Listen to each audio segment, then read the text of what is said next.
Olá, este é o Poder Entrevista. Eu sou Malu Mões, repórter do Poder 360 e vou entrevistar por videoconferência o Dr. Jean Gorenstein, secretário de Saúde do Estado de São Paulo.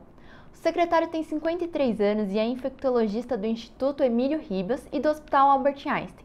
Secretário, obrigado por ter aceitado o convite. Muito obrigado, Malu, e a todos do Poder 360. É um prazer, uma honra poder participar com vocês, conversar, tirar as dúvidas, no momento que acaba sendo um momento tão sensível. Agora que a gente está melhorando, vem uma nova variante, e aí, qual é o impacto dela para nós? Tem riscos? Quais os riscos? Então, essas conversas vão ser muito bacanas para a gente deixar as pessoas mais tranquilas, mas, ao mesmo tempo, ainda atentas, que isso é o importante. Agradeço também todos os web espectadores que assistem a este programa. Esta entrevista está sendo gravada no estúdio do Poder 360 em Brasília, em 3 de dezembro de 2021.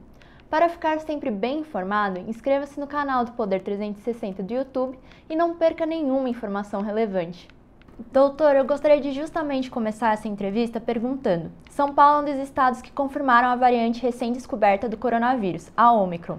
Há indício de que a cepa seja mais transmissível e tenha maior resistência à resposta imune. O que São Paulo tem feito para combatê-la?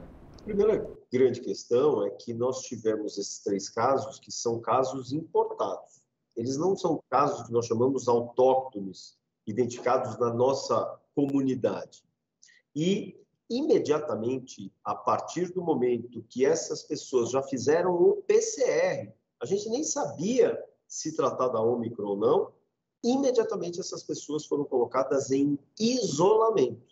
E todas aquelas que tiveram o mínimo contato, seja social, profissional, familiar, foram colocadas em quarentena e também testadas. Nenhuma delas veio positivo, o que nos deixa também bastante felizes. Em paralelo, o Estado de São Paulo tem uma campanha de vacinação bastante robusta, é o estado que mais vacina no país, mas é o estado que vacina mais do que países como o Reino Unido, como Israel, Chile, Alemanha, Itália, França. Portanto, vacinamos e vacinamos mais, vacinamos até mais do que a China. E dessa maneira, vamos continuar. Essa semana, a partir do dia 1º até o dia 10, nós temos uma grande campanha de vacinação que é para vacinar principalmente aqueles 3.900.000 pessoas que não foram tomar a sua segunda dose. Desses, 2.700.000 são jovens, adolescentes de 12 até 29 anos. Ou seja, são as pessoas que mais saem, que circulam, que muitas vezes não seguem a obrigatoriedade do uso de máscara e retornam para suas casas levando o coronavírus para os seus familiares. E, por outro lado, além dessas campanhas que nós estamos fazendo, inclusive com a cooperação, não só das secretarias municipais de saúde, mas também das secretarias municipais de educação e a Secretaria de Estado da Saúde, fazendo com que as pessoas estejam vacinando e muito. Esse é o simbolismo, o significado. Estamos também fazendo um resgate daquelas pessoas que já poderiam ter tomado a 3ª dose da vacina e não o fizeram, e agora reduzimos o prazo da 3ª dose de 5 para 4 meses, garantindo uma imunidade muito mais alta, principalmente já se mirando numa possibilidade de cepas resistentes ou cepas mutantes que possam circular no nosso meio. Mas se tudo isso não bastasse, a gente ainda faz um outro rastreio. Esse rastreio é feito de forma aleatória nos 645 municípios. Nós pegamos aqueles testes que tiveram PCR positivo e acabamos amplificando o material genético através desses exames que nós chamamos de genotipagem. Por quê? Nós precisamos saber se existem outras cepas circulando na nossa comunidade, nas nossas cidades, porque eventualmente a gente vai detectar cepas que gerem uma certa atenção. Felizmente, nós não encontramos isso e continuamos a pesquisar, continuamos a vacinar e mantivemos a utilização de máscaras em todos os ambientes, para dessa forma garantir a população a sua segurança. E doutor, uma estratégia muito debatida agora, nesse momento, é o passaporte da vacinação. Por enquanto, São Paulo só exige o comprovante em eventos com mais de 500 pessoas. Com a nova cepa, essa medida será ampliada? Na verdade, os municípios eles têm autonomia de fazer isso, até porque são eles mesmos que vão fiscalizar. Então, Estado de São Paulo, governador João Dória, vice-governador Rodrigo Garcia apoiam essa iniciativa. A própria secretaria acha isso algo extremamente importante, porque acaba fazendo com que as pessoas, aqueles que não tomaram a vacina, ou aqueles que não tomaram a segunda, aqueles que não tomaram a terceira dose, se sintam estimulados, para não dizer obrigados, a receberem o imunizante. Dessa forma, quando eu tomo a vacina, eu estou protegendo você, Manu. E quando você toma a tua vacina, você está protegendo o Dr. Jean. Então, essa é a importância, é o gesto de cidadania, é a responsabilidade que nós devemos ter. E o passaporte, ele é um convite para que as pessoas se sensibilizem nessa ação. O Estado anunciou nesta semana a redução do intervalo para a dose de reforço. Caiu de 5 meses para 4. No que se baseou essa decisão? Na verdade, o comitê científico se baseou no aspecto de que, geralmente, em 6 meses, a média em 6 meses do decréscimo da taxa de proteção dos anticorpos. E o que passa a acontecer? Como nós estamos falando a média, tem gente que vai cair isso em 7 meses, em 8 meses, outros em 5 meses.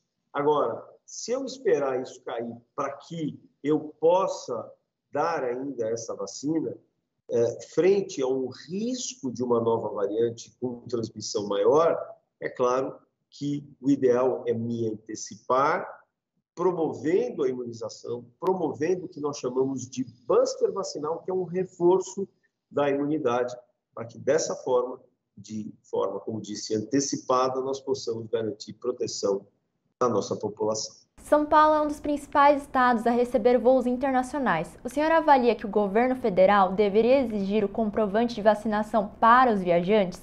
Essa medida poderia ser estabelecida pelo Estado? Na verdade, portos e aeroportos são de responsabilidade federal. E quem faz essas avaliações é a Agência Nacional de Vigilância Sanitária, a Anvisa. O poder governamental e municipal não fazem parte dessas tratativas e, dessa forma, nós incentivamos, não só incentivamos, como em conversa estabelecida com órgãos do Ministério e a própria Anvisa, estabelecemos o desejo de que, assim como se apresenta passaporte, se apresenta junto carteira vacinal e PCR.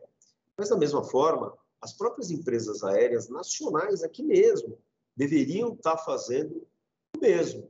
Ou seja, se eu vou fazer um voo de Salvador para São Paulo ou de Curitiba para Recife, obrigatoriamente eu também tenho que mostrar o meu passaporte vacinal, a realização de um PCR, para que dessa forma eu crie um ambiente de proteção, aliado à própria máscara, que as pessoas realmente estejam seguras. Desde a chegada da Ômicron, São Paulo já anunciou o adiamento da flexibilização do uso de máscara e a redução da dose de reforço, do intervalo dela. Também serão feitas novas restrições a locais de maior aglomeração, como bares ou eventos? O que, na verdade, existe é que as pessoas devem se manter vacinadas, devem fazer a utilização das máscaras. Essas restrições, elas sempre se basearam em dados de pandemia, número de casos, de internações e de mortes. Esses casos continuam em descenso, caindo de forma continuada por todas as últimas semanas. Então, nós não temos nenhum momento, alguma questão que pudesse saltar aos olhos para que a gente precisasse reconsiderar as estratégias que têm sido tomadas hoje. E neste cenário, quando começará a ser reavaliada a flexibilização do uso de máscaras? Essa reanálise ela é diária. Todos os dias olhamos esses índices de óbitos, internações e de casos e a progressão, a elevação da taxa de vacinação. Portanto, isso é avaliado Mas agora nós temos um outro aspecto que deve ser considerado, é a variante Ômicron no nosso meio, para que dessa forma a gente possa realmente continuar essa análise e definir em algum momento a possibilidade ou a manutenção da retirada das máscaras. E, secretário, qual é o tempo médio que precisa se esperar para saber se a variante vai causar algum efeito, vai causar algum impacto no Brasil? Normalmente, a partir do momento que você tem pessoas que se infectem, a gente sabe que a partir de 15 dias você passa a aferir número de casos que acabem sendo piorados na sua condição clínica e acabem tendo exigência de internação hospitalar.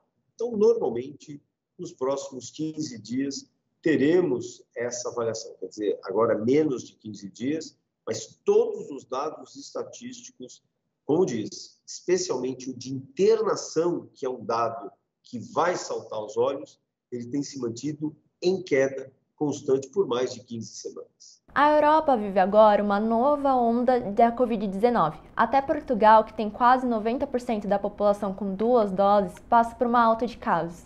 Qual a chance do Brasil ter um novo surto e o que podemos fazer para evitá-lo? Malu, lembra que a gente comentou que as duas formas que a gente tem de prevenção acaba sendo tanto a manutenção das máscaras quanto a vacinação. Lá, a taxa de vacinação é média de 65%, em algumas regiões chega a mais, a 90%. Mas, de toda forma, a obrigatoriedade do uso de máscara, ela voltou a acontecer na semana passada. Ou seja, as pessoas entravam em ambientes fechados, aglomerados, e passavam a ter a chance de serem lá infectadas. Lembrando que a vacina, ela promove o risco de formas leves e previne formas graves e fatais. Portanto, é por isso que Portugal reavaliou suas medidas e incentivou agora o passaporte da vacina. As pessoas não entram nos estabelecimentos comerciais se não estiverem vacinadas. Isso é uma forma de incrementar ainda mais a proteção, a imunização da população. E, doutor, é possível prever qual é a chance do Brasil passar por um novo surto? Eu acho que é o seguinte, a gente não tem mais um surto, né? Nós temos uma epidemia. Quando essa epidemia ela extrapola as fronteiras e vai para outros continentes, ela é uma pandemia. Nós vivemos aqui no mundo uma pandemia e ela é uma epidemia aqui instituída e que, como disse, desde 2009, quando chegou H1N1, que é o vírus da gripe suína, ele veio para ficar. O coronavírus, Covid-19, veio também para ficar. Então, por isso, é importante a nossa proteção, a nossa atenção. É claro que quanto mais pessoas vacinadas nós tivermos, e geralmente para controle de uma doença numa determinada região, para eu diminuir a circulação de vírus e de doenças na população, eu preciso ter ao menos a população vacinada com 2 doses de vacina acima de 90%. Estamos progredindo, vamos conseguir, e é esse o objetivo maior, que, aliado ao desejo de se vacinar jovens de 3 a 11 anos, façam com que nós possamos proteger ainda mais todas as faixas etárias da nossa população. O senhor falou dos jovens a partir de 3 anos. Como está o andamento do pedido em relação à Coronavac para a Anvisa para que possa se vacinar a partir dessa faixa etária? Eu vou dar 2 respostas, uma da Pfizer, que já foi encaminhada, eles têm 30 dias para dar resposta, nós temos pelo menos mais 3 semanas aí de aguardo. E, infelizmente, a Coronavac, a despeito de todos os trabalhos que têm sido feitos, todos os países que já estão vacinando, China, Chile, Filipinas, Tailândia, e nós não temos a aprovação ainda para esse grupo etário. Isso é uma pena, porque é uma vacina absolutamente segura em todas as faixas etárias e também na faixa etária pediátrica, e é uma vacina imunogênica, ela produz e protege. Aí os estudos mostram eficiência, mostram o quanto ela protege de doença. Mas quando a gente vai olhar na prática, o que os países têm mostrado fora, é que nós temos uma eficácia. Essa vacina é uma vacina eficaz para as várias faixas etárias, principalmente para essa faixa etária mais jovem. E em relação à Butanvac, a vacina que está sendo desenvolvida aqui no Brasil, é esperado que seja mais fácil para que consiga se realizar o registro dela? Nós estamos aguardando o término dos estudos. Os estudos eles não ganharam a celeridade que o Instituto Butantan imaginou, exatamente porque a velocidade da vacinação acabou sendo muito maior e o recrutamento de pessoas que poderiam participar, voluntários para o programa de testagem, acabou sendo reduzido, que inclusive fez com que o Butantan precisasse se utilizar de outros estados para a continuidade desse estudo. Então, estamos aguardando a finalização, as considerações do Butantan para que a gente possa também se pronunciar. E doutor, desde que a dose de reforço começou a ser aplicada, a Organização Mundial da Saúde criticou a medida por causa da desigualdade de distribuição da vacina. Enquanto alguns países aplicam a terceira dose, outros, no continente africano, por exemplo, não chegaram a 10% da população com a primeira injeção. Foi cogitado pelo governo de São Paulo doar doses de vacina para outros países ou estados, em vez de reduzir o intervalo entre o reforço? Sabe, Manu, uma das grandes considerações que se tem é que para a gente poder fazer um controle da pandemia no mundo, o mundo tem que vacinar. Hoje, nós temos 85% do mundo, dos países do mundo, que não tem esquema vacinal adequado. O continente africano tem a média de 6%. Alguns países nem vacina tiveram, países como a África do Sul têm 28% de vacinação, ou seja, nós temos realidades totalmente diferentes daquela que nós temos nesse momento. E isso é obrigação realmente dos países ricos que estão fazendo as vacinas perderem a validade porque não tem em quem administrar essas doses. Então, isso é lamentável. Nós esperamos, sim, que os países ricos, que têm vacina, que têm dinheiro para comprar ainda muito mais vacinas, possam aí sim fazê-los e proteger o mundo. São Paulo tem uma estrutura de vacinação, uma estratégia muito eficiente. É possível ver pelos próprios números do estado. São Paulo cogitaria auxiliar os outros estados que aqui no Brasil que não tem tanta eficiência de vacinação ou até outros países para auxiliar com esse conhecimento técnico? Sem dúvida, nós temos todas as nossas portas abertas e a nossa população, os nossos recursos humanos disponibilizados para quando nós precisarmos apoiar, se assim for necessário, por algum estado. Para você ter uma ideia, Manu, nós temos hoje mais de 5.000 pontos de vacinação em todo o estado. E o próprio governador João Dória dizia o seguinte: vamos dobrar isso. E nós tivemos um plano estadual de imunização que é liderado pelo governador João Dória e pelo vice-governador Rodrigo Garcia, no sentido de vacinar e vacinar mais. Nós poderíamos ter chegado a 10.000 pontos de vacinação. Tínhamos, então, pontos de vacinação, vacinadores, que é exatamente os recursos humanos que eram necessários, agulhas, seringas, que são os insumos, e só faltou um detalhe, na época, as vacinas. Hoje nós temos a vacina, mas podemos seguir de uma forma não tão acelerada como aquela que nós precisaríamos no início da pandemia e que não pudemos fazer ou utilizá-la frente a um repositório de imunizantes ainda baixo. Mas, sem dúvida alguma, nós temos toda a oportunidade, caso deseje, de ajudar, de facilitar a ação para aplicação em outros estados. E a cobertura vacinal dos outros estados, como há casos mais baixos, isso é uma preocupação para São Paulo? Sem dúvida, Manu. Quando eu tenho estados que têm uma taxa vacinal muito mais baixa, eu passo a ter a circulação maior de vírus. A circulação maior de vírus, ela predispõe o surgimento das variantes.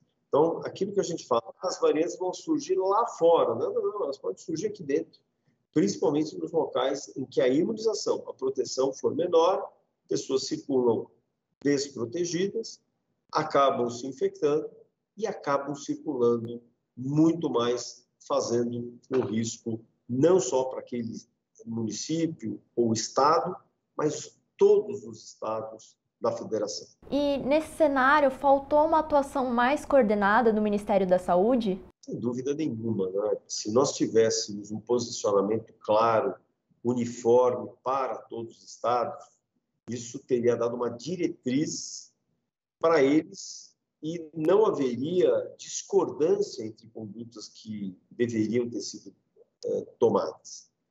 Lembre-se que todas as decisões que foram tomadas ontem repercutem no hoje. As que estão sendo tomadas hoje vão repercutir no amanhã.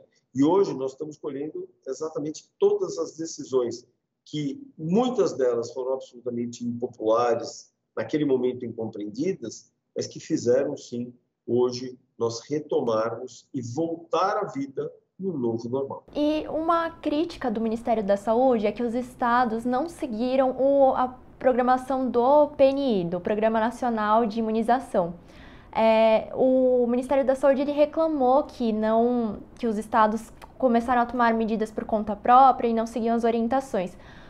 Por que houve essa atitude por parte dos estados? Todas as vezes que você tem uma condição epidemiológica emergencial, as decisões e condutas elas devem ser tomadas de uma forma muito rápida.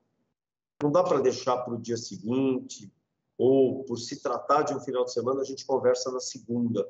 Isso não pode acontecer.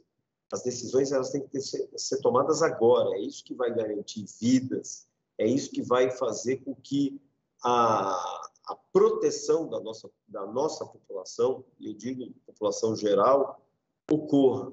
E todas as decisões do Ministério da Saúde foram decisões muito lentas. Inclusive, eram questionadas pelo Conselho Nacional de Secretários da Saúde, o CONAS, uma vez que nós precisávamos ter não só diretriz, organização, mas também celeridade. E isso acabou, por vezes, não acontecendo, o que fez com que muitos estados seguissem as orientações dos seus gestores locais, sempre pautadas na lei. O próprio Supremo Tribunal Federal deu esse empoderamento para que os gestores vissem a pandemia do ponto de vista local, uma vez que nós não tivemos uma interlocução adequada, correta, para não dizer ética, do próprio Ministério. Chega ao final esta edição do Poder Entrevista. Em nome do jornal digital Poder 360, eu agradeço ao Dr. Jean Gorenstein. Muito obrigado, Manu. Obrigado pela honra e privilégio de ser entrevistado por você e agradecer a todos os internautas do Poder 360. Muito obrigado. Agradeço também a todos os web espectadores que assistiram a este programa. Essa entrevista foi gravada no estúdio do Poder 360 em Brasília, em 3 de dezembro de 2021. Para ficar sempre bem informado, inscreva-se no canal do Poder 360 do YouTube e não perca nenhuma informação relevante. Muito obrigada e até a próxima!